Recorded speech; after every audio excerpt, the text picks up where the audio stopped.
क्या है यूजीसी के वो नए नियम जिनको लेकर विवाद छिड़ा हुआ है?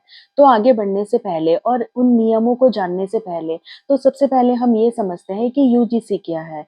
यूनियन ग्रांट कमीशन एक क्या है स्टैट्यूटरी बॉडी है जो union of ministry of education के अंदर आती है और क्या करती है जितनी भी हायर एजुकेशन से रिलेटेड कॉलेज होते हैं और यूनिवर्सिटीज होती है उनको यूजीसी क्या करती है रेगुलेट करती है और टाइम टू टाइम क्या करती है मॉनिटर करती है। तो 13 जनवरी 2026 को यूजीसी ने एक नया बिल लेकर आया जिसे कहा गया प्रिवेंशन ऑफ डिस्क्रिमिनेशन और प्रमोशन ऑफ इक्वालिटी, जिसे एंटी डिस्क्रिमिनेशन लॉ 2026 भी कहा जा रहा है। और जो इस बात को लेकर विवाद मतलब जो इस बिल से जो लोग परेशान हैं या जो इस बिल को सही नहीं मान रहे हैं उस वो लोग इस बिल को क्या कह रहे हैं काला कानून भी कह रहे हैं, क्योंकि जनरल कैटेगरी को लग रहा है ये बिल उनके लिए क्या है एक तरीके का काला कानून है जो आगे चल के कहीं ना कहीं उनके भविष्य को क्या कर सकता है नुकसान पहुंचा सकता है।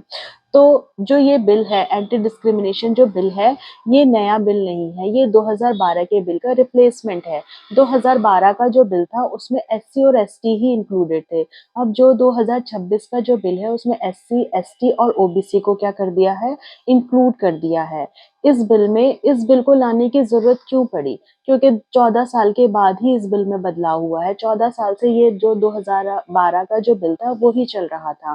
तो लास्ट ईयर सुप्रीम कोर्ट में पीआईएल डाली गई कि जो हायर एजुकेशन से रिलेटेड कॉलेजेस या स्टडी सेंटर होते हैं उनमें क्या होता है डिस्क्रिमिनेशन बहुत ज्यादा होता है, जिसके चलते दो छात्र राहुल और पायल तडवी ने क्या कर लिया था सुसाइड कर लिया था, क्योंकि उन्होंने क्या किया था डिस्क्रिमिनेशन को फेस किया था।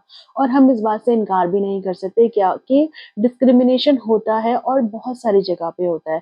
लेकिन हम ऐसा भी नहीं कह सकते कि हर कोई डिस्क्रिमिनेशन कर रहा है या हर कोई डिस्क्रिमिनेशन को सह रहा है। मतलब बहुत से लोग डिस्क्रिमिनेशन करते भी हैं और बहुत से लोग नहीं भी करते हैं। तो ऐसा भी हो सकता है कि आगे चल के जो निर्दोष है या जो इन चीजों को नहीं करता है उसको भी इस बिल का क्या करना पड़े खामियाजा भुगतना पड़े, इसलिए इस बिल को लेकर बहुत ज्यादा विवाद चल रहा है। तो सबसे पहले जानते हैं इस बिल में ऐसा क्या है जिसको लेके विवाद चल रहा है।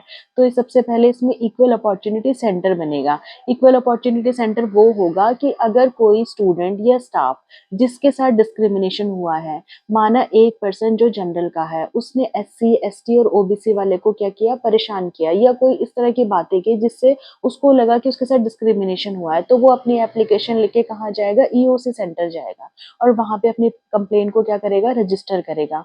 और फिर वहां पे एक ईओएससी कोऑर्डिनेटर होगा जो उस कंप्लेन को क्या करेगा रिसीव करेगा और उसे रजिस्टर करेगा। उसके बाद सेकंड लेवल पे क्या बनाइए ईओसी कमेटी बनाइए। उस कमेटी में कितने लोग होंगे 15 लोग होंगे, जिसमें 5 लोग क्या होंगे रिजर्वेशन से होंगे, मतलब एससी, एसटी और ओबीसी के मेंबर होंगे और उसमें फीमेल्स भी होंगी और क्या कोई भी दिव्यांग व्यक्ति उसमें प्रेजेंट रहेगा, लेकिन उसमें जनरल कास्ट का कोई भी नहीं रहेगा। फिर थर्ड क्या होगा ईओसी स्क्वाड बनेगी। ईओसी स्क्वाड मतलब ग्रुप ऑफ पीपल, कई लोगों का ग्रुप बनाया जाएगा जो कि पूरे कैंपस में मॉनिटर करेगा कि किसी भी पर्सन के साथ क्या हो रहा है, भेदभाव तो नहीं हो रहा है। और कमेटी का जो मेन मुद्दा है कि कमेटी में क्या है आपको 24 घंटे के अंदर कंप्लेन करने वाले की कंप्लेन को रिसीव करना है। 15 दिन के ऊपर आपको उस पर कार्यवाही भी करनी है, ये देखना है कि वो कंप्लेन सही है या गलत है।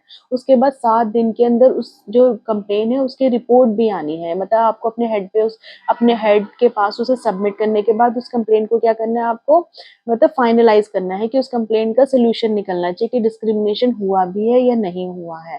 फिर थर्ड है ईओसी स्क्वाड बनेगी। अब विवाद ये है कि जो जनरल कैंडिडेट है उनका कहना है कि जो उस पूरे जो बिल में ना जनरल वालों के लिए कुछ भी नहीं है। मतलब माना किसी जनरल पर्सन के खिलाफ कंप्लेंट लिखाई जाती है डिस्क्रिमिनेशन से रिलेटेड, तो जिसके खिलाफ कंप्लेंट लिखाई है उसको इस बिल में उसको अपनी सफाई पेश करने का कोई भी प्रावधान नहीं है।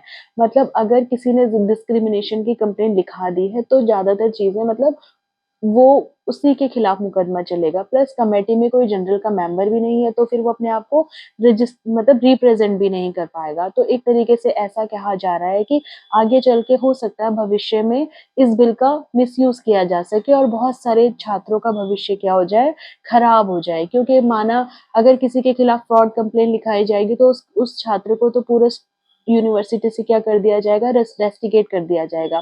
प्लस ये जो बिल है इन्फोर्समेंट बिल है, मतलब जो 2012 का बिल था वो इन्फोर्समेंट बिल नहीं था कि बहुत से लोग अगर उसको अपने कैंपस में यूज नहीं भी करते तो कोई इश्यू नहीं था, लेकिन यूजीसी का ये जो नया बिल है ये इन्फोर्समेंट बिल है, मतलब इसको क्या करना है, कंपल्सरी इन्फोर्स करना ही करना है। इसके लिए लोगों में विवाद छिड़ा हुआ है। और वैसे तो सुप्रीम कोर्ट ने इस बिल को होल्ड पे डाल दिया है। उनका कहना है कि हो सकता है ये बिल आगे चल के छात्रों के भविष्य के साथ खिलवाड़ करे और इसका मिसयूज भी हो सके, तो इसीलिए उन्होंने अब इसको होल्ड पे डाल दिया है।